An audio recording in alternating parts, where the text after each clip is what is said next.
नमस्कार. आपण सीतायन या ग्रंथाचे वाचन करत आहोत. प्रभू श्री रामचंद्र आणि माता सीता यांच्या चरणी मी वंदन करून याचे वाचन सुरू करत आहे.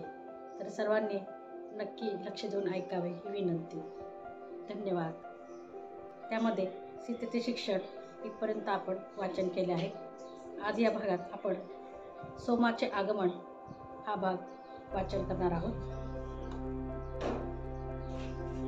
सोमाचे आगमन. सीतेचे आगमन झाल्यावर काही वर्षांनी महाराणींनी उर्मिला नावाच्या मुलीला जन्म दिला. सीता आणि उर्मिला यांना 2 चुलत बहिणी होत्या. त्या पण त्यांच्या बरोबरच राहत होत्या. त्यामुळे राजवाडा मुलांबरोबर फार व्यस्त झाला. सीता साधारण 12 वर्षाची असताना सोमा नावाची एक तरुण सेविका मुलगी राजवाड्यात आली. ती सीतेपेक्षा थोड्याच वर्षांनी मोठी होती. फारसे प्रश्न न विचारता महाराजांनी तिला ठेवून घेतले. ती सीतेची व्यक्तिगत मदतनीस झाली. ज्याप्रमाणे आम्ही सर्व आमच्या राणीला माता म्हणत असो, त्याप्रमाणे तिनेही लगेचच माता म्हणायला सुरुवात केली. सोमा गोल चेहऱ्याची, हसरी, आकर्षक मुलगी होती. ती माते इतकीच उंच होती, पण माते एवढी सडपातळ नव्हती. ती जरी दिसायला सुंदर होती तरी अतिशय नम्र असल्याने स्वतःचे मत वाढवण्यासाठी काहीही करत नसे.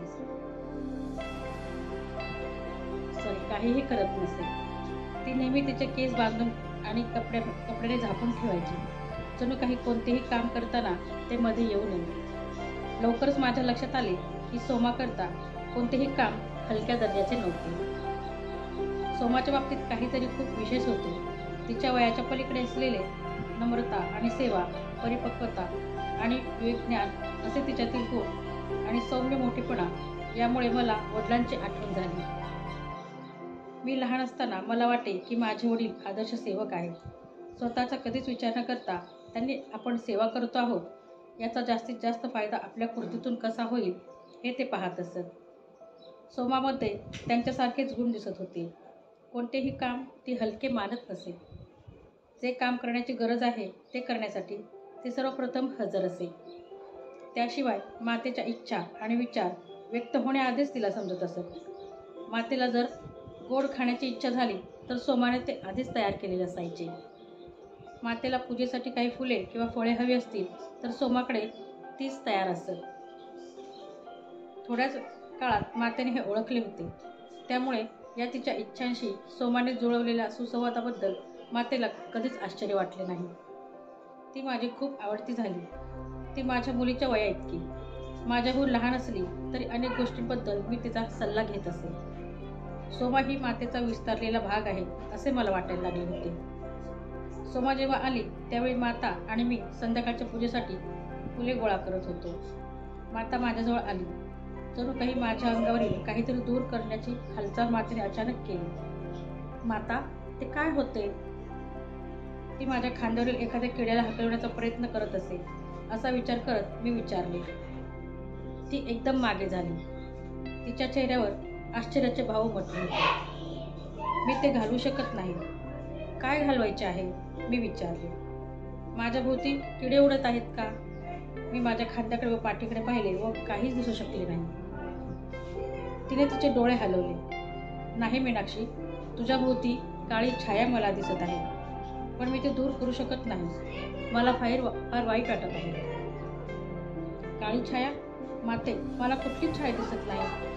मनाला लावून घेऊ नकोस, तिने दिलासा देणाऱ्या आवाजात उत्तर दिले. मी त्याविषयी पिताजींशी बोलले. त्या रात्री मी या प्रसंगाबद्दल विचार करत राहिले. तिला अस्वस्थ करेल असे मातेने काय पाहिले असावे?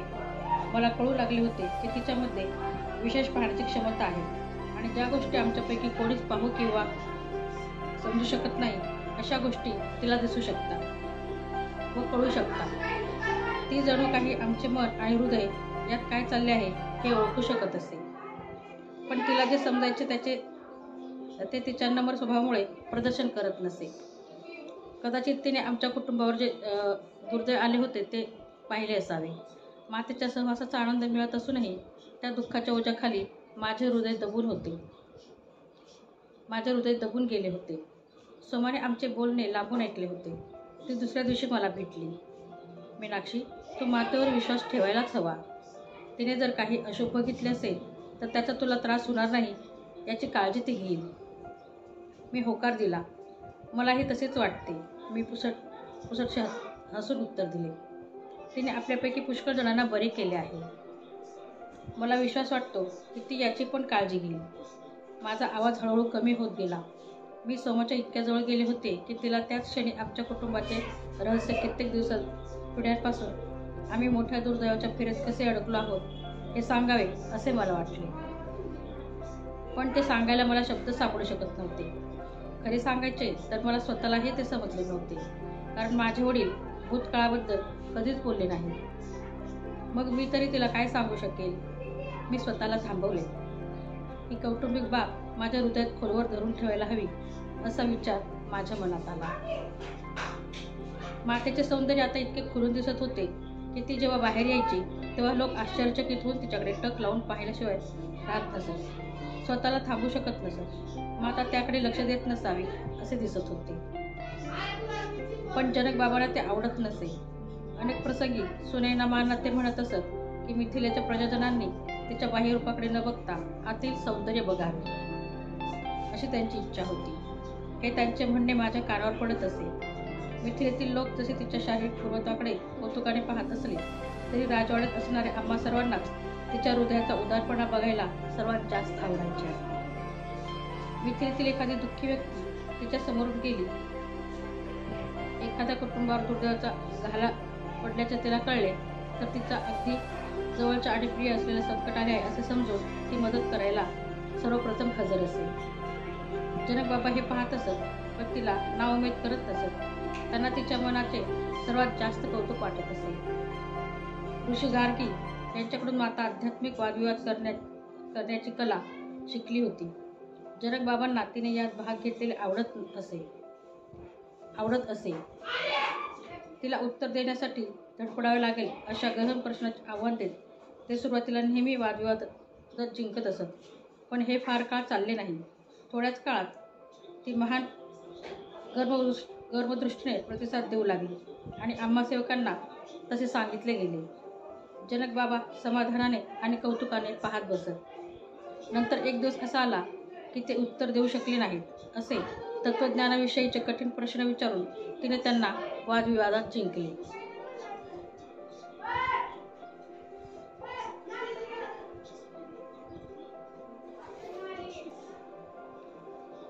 तिने सांगितलेल्या स्थितीचा अनुभव आत्तापर्यंत त्यांनी घेतलेला नाही हे जनक बाबांनी त्यांच्या तरुण मुलीकडे मान्य करून शरणागती पत्करली.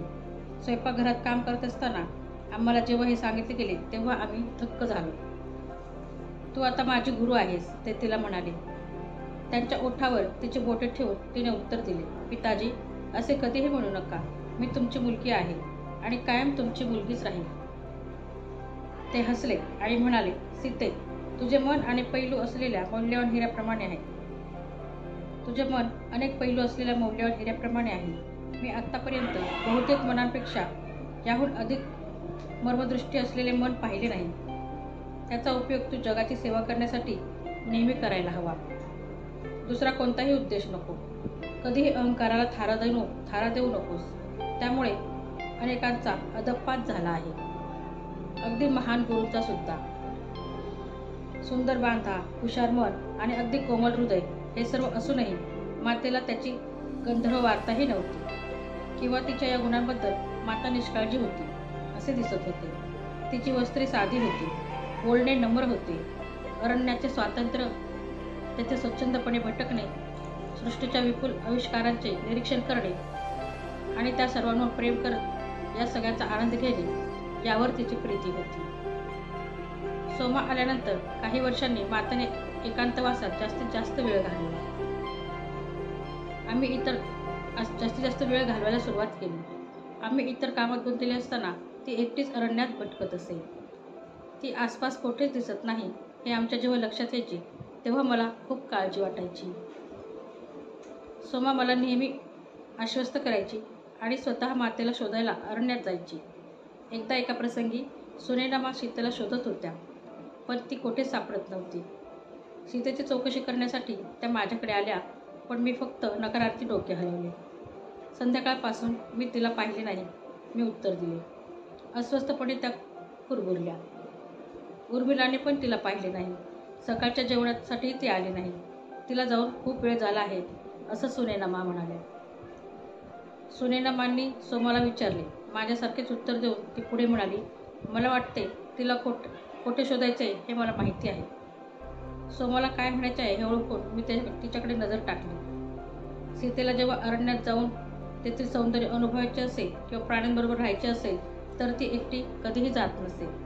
ती नेहमी तिच्या बहिणीला किंवा चुलत बहिणींना आणि सेवकांपैकी एकाला बरोबर नेत असे. पण जेव्हा तिला ध्यानाला जाऊन देवतांशी संवाद साधायचा असेल तेव्हा ती आमच्या कोणाच्या लक्षात येणार नाही अशा प्रकारे निसटून जात असे. मला वाटते ती पहाटे अरण्यात एकटीच गेली आहे. सोमाने शांतपणे उत्तर दिले. मी तिला परत आणण्याचा प्रयत्न करते. सोमा, कृपा करून लवकर जा आणि तिला महाराज म्हणत परत यायला सांग, सुनैनामाने विनंती केली. ऋषी गार्गी यांच्यासह अनेक ऋषी आज रात्री भोजनाला येणार आहेत. मला माहिती आहे की सीतेला त्यांना संध्याकाळचे भोजन वाढायचे असेल आणि त्यांच्याबरोबर बसायचे असेल. तिने तयार होणे आवश्यक आहे. आकाशात सूर्य माध्यान्हाहून पुढे सरकला होता. दिवस मावळायला फार तास उरले नव्हते. ऋषीजन येण्याची वेळ आली होती आणि त्यांना भोजन स्वतः वाढण्याचा सीतेचा आग्रह असे. सोमा गेली आणि काळजी करत मी वाट पाहत होते. हे संभाषण झाल्यावर थोड्या वेळाने सुनैनामाने मला शोधले आणि सोमा व सीता आल्या का असे विचारले. मी नकारार्थी डोके हलवले.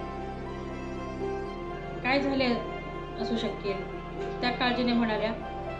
त्या असं म्हणाल्या काळजीने. तेव्हा त्या खूप चिंतेत होत्या हे मला दिसले. म्हणून मी घाईघाईने त्यांना आश्वस्त करीत म्हणाले, कशामुळे त्यांना वेळ लागतो आहे ते मी जाऊन पाहते. कदाचित एखाद्या प्राण्याला गरज असेल. सुनैनामाने डोके हलवून संमती दिली. सीता प्राण्यांची किती काळजी घेते हे आम्हा सर्वांना माहिती होते. एखाद्या प्राण्यावर हल्ला झाला असेल किंवा तो जखमी झाला असेल तर त्याच्या मदतीसाठी जे करता येणे शक्य आहे ते सर्व केल्याशिवाय ती राहत नसे.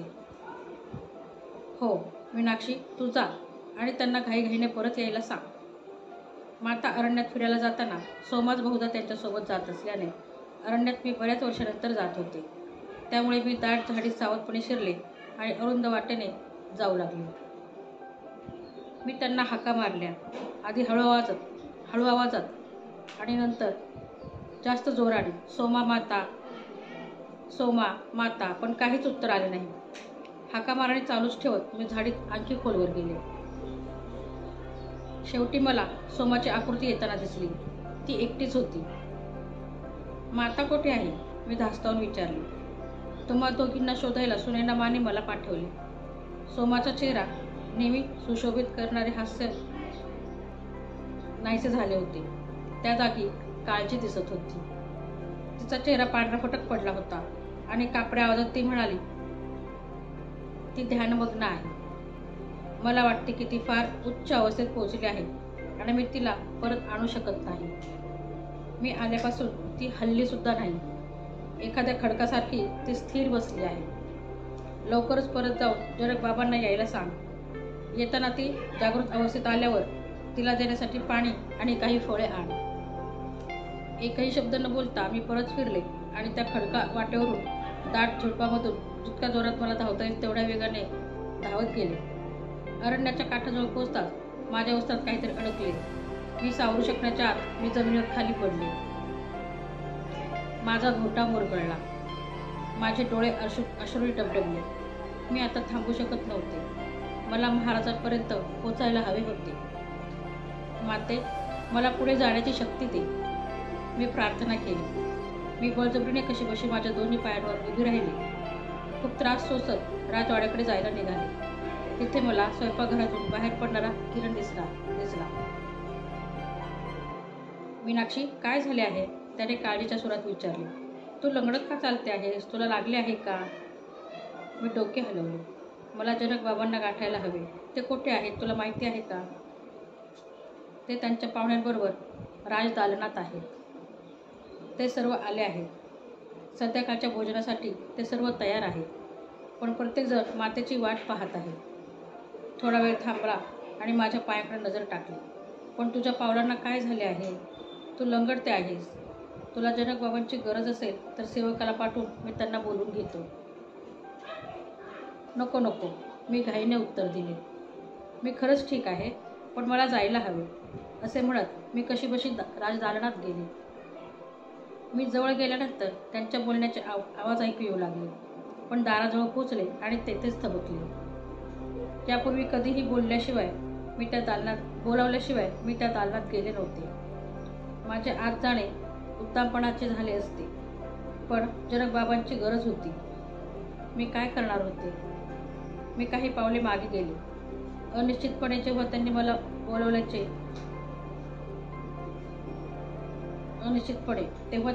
बोलवल्याचे मी ऐकले. मी माझे पाय स्थिर ठेवण्याचा प्रयत्न करीत दालनात प्रवेश केला. जनकबाबा आणि तिथे जमलेल्या ऋषींना प्रणाम केला. मीनाक्षी, तुला काय झाले आहे? तू का लंगडते आहेस? त्यांनी विचारले. ते काही विशेष नाही, मी अगदी हळू आवाजात कुजबुजले. सोमाने तुम्हाला घेऊन येण्यासाठी मला पाठवले आहे. ती राजकुमारी सीतेबरोबर अरण्यात आहे आणि आपण तातडीने यावे असे तिचे म्हणणे आहे. काही अयोग्य घडले आहे का? काळजीच्या सुरात त्यांनी विचारले. मला माहीत नाही, ती म्हणते तातडीचे आहे.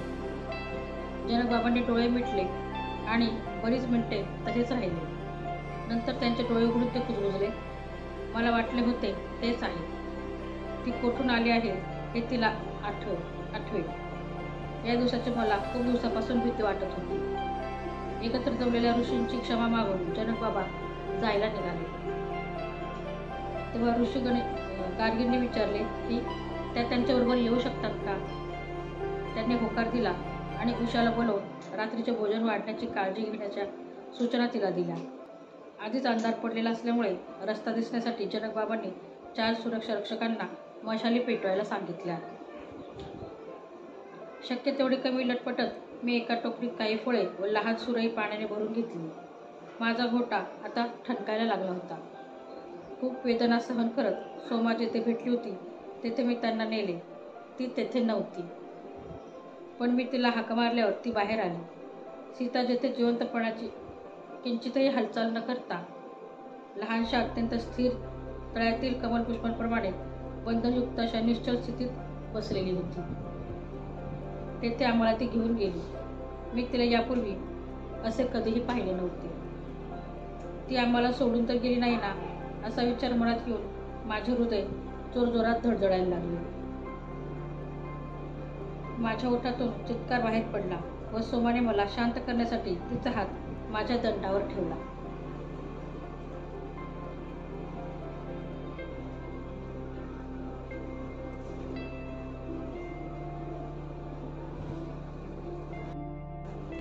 नमस्कार, आपण सीतायन ग्रंथाचे वाचन करत आहोत. त्यामध्ये सोमाचे आगमन या भागाचे आपण वाचन करत आहोत. आता मागील भागात आपण पाहिले सीता अरण्यामध्ये ध्यानस्थ बसली होती. त्यानंतर पुढील भाग आपण वाचत आहोत. प्रभू श्री रामचंद्र आणि सीता माता यांच्या चरणी निवेदन करून वाचनाला सुरुवात करत आहे.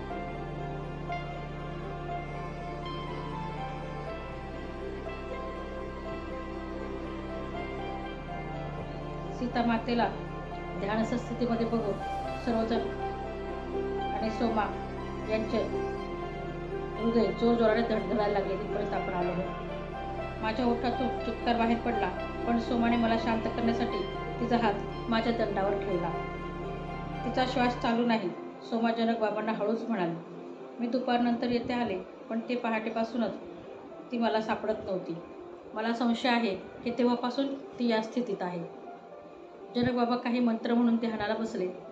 सोमा आणि मी थोडे अंतर ठेवून मागे गेलो. ऋषी गार्गी यांनी वेदातील ईशस्तोत्र म्हणायला सुरुवात केली. त्यांचे मौन ध्यान आणि ऋषी गार्गी यांचे मंत्रपठण यात अनेक तास गेले. शेवटी जनकबाबा उठले. त्यांनी मला सर्व ऋषींना घेऊन यायला सांगितले. मी तिला परत आणू शकत नाही, पण कदाचित एकत्रपणे आपण तिच्या परत येण्याची याचना करू शकतो, ते गंभीरपणे म्हणाले. सोमाने माझी स्थिती बघितली. त्याने मला तेथेच थांबायला सांगितले. 2 सुरक्षा रक्षकांना रस्त्यावर उजेड पाडण्यासाठी घेऊन ती राजवाड्याकडे परत गेली. ऋषींना काय घडले याची काहीच माहिती नव्हती. महाराज काहीही न सांगता अचानक निघून गेले आणि अजून परतले नाही. हे फार विचित्र आहे असे त्यांना वाटले. उशीर होत होता आणि विश्रांती घेण्यासाठी ते उत्सुक होते. त्या परिस्थितीबद्दल त्यांना आनंद वाटत नव्हता. पण सोमा आल्यावर आणि तिने सीतेची अवस्था कठीण असल्याने महाराजांनी त्यांना अरण्यात घेऊन तेथे सीतेजवळ चर्चा करण्याची विनंती केली आहे. हे दुःखपूर्ण आवाजात समजावून सांगितले. मदत करण्यास उत्सुक असल्याचे सांगून त्यांनी स्वीकृती दिली. सोमा पुढे म्हणाली, तुमच्या उपस्थितीमुळे आपल्या प्रिय सीतेला आपल्यात परत आणण्यात मदत होऊ शकेल अशी महाराजांना आशा आहे. तिने त्यांना जंगलात सीतेच्या बाजूला ज्या ठिकाणी जनक बाबा आणि ऋषी गार्गी ध्यानस्थ बसले होते तेथे नेले. त्यांच्याबरोबर काही सेवकही आसन व मशाली घेऊन गेले. 6 ऋषींनी सीतेभोवती अर्धवर्तुळ करून वेदातील स्तवन गायला सुरुवात केली. त्यांनी ध्यान केले. ध्यानात त्यांना जे जाणवले दिसले त्यावर चर्चा केली. पुन्हा भरपूर ध्यान केले आणि चर्चा केली. एका क्षणी जनक बाबांनी चर्चेत भाग घेण्याचे थांबवले आणि ते सीता होती त्या अवस्थेत गेले. कोणतीही हालचाल न करता, श्वासोच्छ्वासही न करता ते एखाद्या खडकाप्रमाणे निश्चल बसले. अशा प्रकारे रात्र सरली. झाडाला टेकून बसत मी अर्धवट झोपी गेले. पण माझ्या पायातील वेदना वाढतच होत्या. मी कोणत्याच स्थितीत स्वस्थ बसू शकत नव्हते. सोमाने माझी बेचैनी बघितली. मी खूप जखमी झाले आहे हे तिच्या लक्षात आले. माझ्या पावलांभोवती गुंडाळण्यासाठी ती काहीतरी शोधत असताना शेवटी तिने तिची शाल पाडून मी नको म्हणत असतानाही माझा पाय बांधला. माझ्या वेदना कमी होऊन थोडी झोप लागण्यास त्यामुळे मदत झाली.